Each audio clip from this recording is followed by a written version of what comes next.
बड़ी खबर बताते हैं। बेंगलुरु में आज आरएसएस नेता और स्थानीय बीजेपी नेता की हत्या के विरोध में प्रदर्शन किया जाएगा। रविवार को सरेआम रुद्रेश आर की 2 मोटरसाइकिल सवार लोगों ने गला काट कर रेत कर हत्या कर दी थी।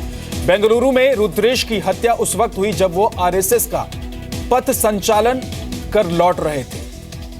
हत्या के बाद से वहां तनाव है और 6 थाना क्षेत्रों में धारा 144 लागू है।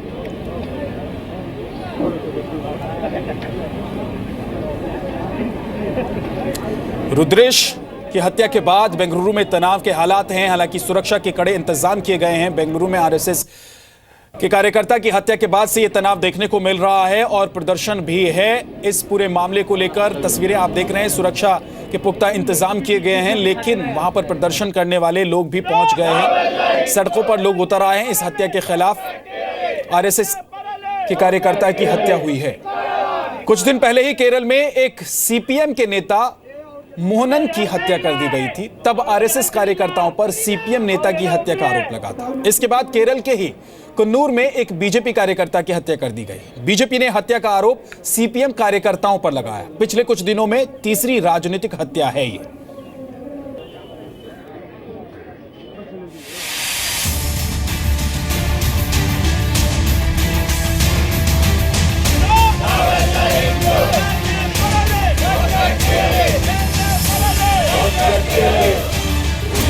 बेंगलुरु में सिक्योरिटी अलर्ट। आरएसएस नेता की हत्या के बाद तनाव।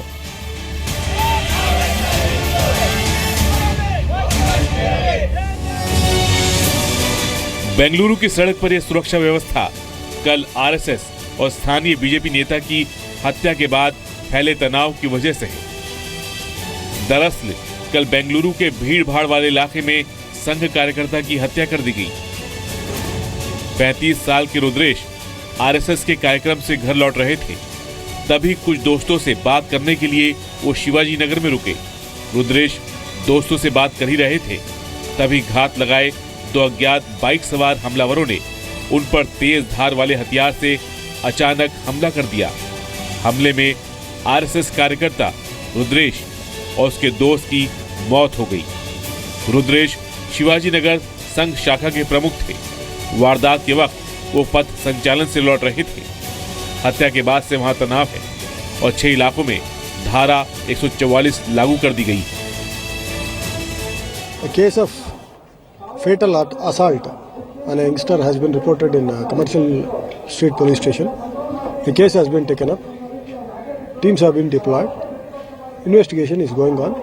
We are hopeful that the case would get detected at the earliest. RSS नेता रुद्रेश की हत्या के खिलाफ जबरदस्त गुस्सा है। आरएसएस और बीजेपी ने हत्यारों की गिरफ्तारी की मांग पर आज प्रदर्शन का ऐलान किया है। This is the 5th such incident in last 1 year, and how long can we keep quiet and keeping our faith on the present administration? There is a complete breakdown of law and order in this state. I request the state government to not to test our patience further, and there is a limit for everything. And before we lose our patience, take stern action against these culprits, and they must immediately find out the culprits and bring them to book. पिछले कुछ समय से लगातार राजनीतिक हत्याएं बढ़ी हैं। कुछ दिन पहले ही केरल में एक माकपा नेता के मोहनन की हत्या कर दी गई थी। तब आरएसएस कार्यकर्ताओं पर सीपीएम नेता की हत्या का आरोप लगा था।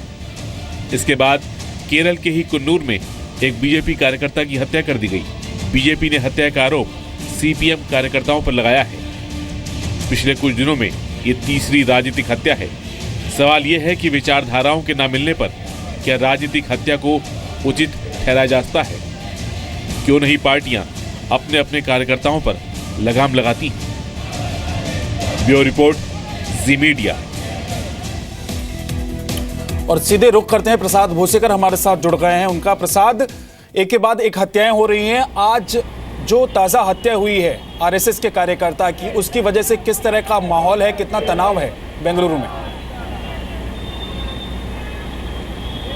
बिल्कुल विद्यानाथ, काफ़ी तनाव है, खास करके शिवाजी नगर इलाके में जहां पर ये हत्या हुई थी और जहां से रुद्रेश आते हैं, तो अभी भी जो एरिया है वहां पर ज़रूर तनाव है और पुलिस ने धारा 144 लगाई गई। लेकिन कल से जब से ये हत्या हुई है तब से पुलिस का कहना है कि ये आपसी दुश्मनी हो सकती है, क्योंकि प्राइमा फेसी जो एविडेंस उनको लग रहा है कि जो लेन देन का काम करते थे या फिर रियल इस्टेट का काम करते थे रुद्रेश, उसके चलते शायद उनकी पर्सनल इनिमिटी किसी से हो गई हो और उसी के चलते उनकी हत्या हुई हो। लेकिन दूसरी तरफ बीजेपी और आरएसएस ये भी कह रही है कि जिस प्रकार से हत्या की गई उससे साफ जाहिर है कि जो बेंगलोर में और जो कर्नाटका में लॉ एंड ऑर्डर की स्थिति है उसको दर्शाती है।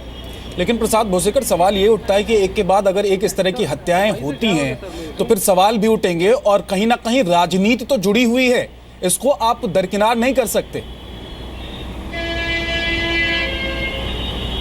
बिल्कुल विद्यानाथ, इस बात में कोई दोहराई नहीं। जिस प्रकार से ये राजनीतिक हत्याएं हो रही है, अगर आप केरल में देखें और कर्नाटका में देखें, और जिस प्रकार से रुद्रेश की भी हत्या हुई है, काफ़ी सारे सवाल उठ रहे हैं कि कैसे जो है कैसे उनकी हत्या हुई है, कौन लोग उनके पीछे हो सकते हैं, और अभी तक जो है पुख्ता सबूत या फिर जो लोग उनके पीछे हो सकते हैं, पुलिस का कहना है कि उनके पास डेफिनेटिव क्ल्यूज है, यानी समाचार ज़रूर है, लेकिन कौन व्यक्ति है और क्या उनके पीछे मोटिव है, इस बारे में अभी तक एस्टेब्लिश नहीं हो पाया है। बहुत बहुत शुक्रिया प्रसाद आपका इस पूरी जानकारी के लिए। तो एक के बाद एक हो रही हत्याओं के बाद अब जो ताजा घटनाक्रम है और जो हत्या हुई है आरएसएस के कार्यकर्ता की, उसके बाद बेंगलुरु में आज तनाव। हालांकि प्रशासन ने सुरक्षा के पुख्ता इंतजाम किए हैं, लेकिन प्रदर्शनकारी सड़क पर उतर। पुणे के पास लोनावाला से है, जहां बीजेपी के एक स्थानीय नेता की गोली मारकर हत्या कर दी गई। तलेगांव नगर परिषद के पूर्व अध्यक्ष सचिन शेलके की अज्ञात बदमाशों ने पहले तो गोलियों से हत्या करने के लिए उन्हें भून डाला और फिर धारदार हथियार से उन पर हमला कर उन्हें मौत की घाट उतारी। वारदात रविवार सुबह की है। हत्या की यह वारदात तलेगांव पेट्रोल पंप के पास हुई। हमलावर की तस्वीर सीसीटीवी में रिकॉर्ड हो गई। इस वीडियो के आधार पर पुलिस 2 लोगों को हिरासत में लेकर पूछताछ कर रही है।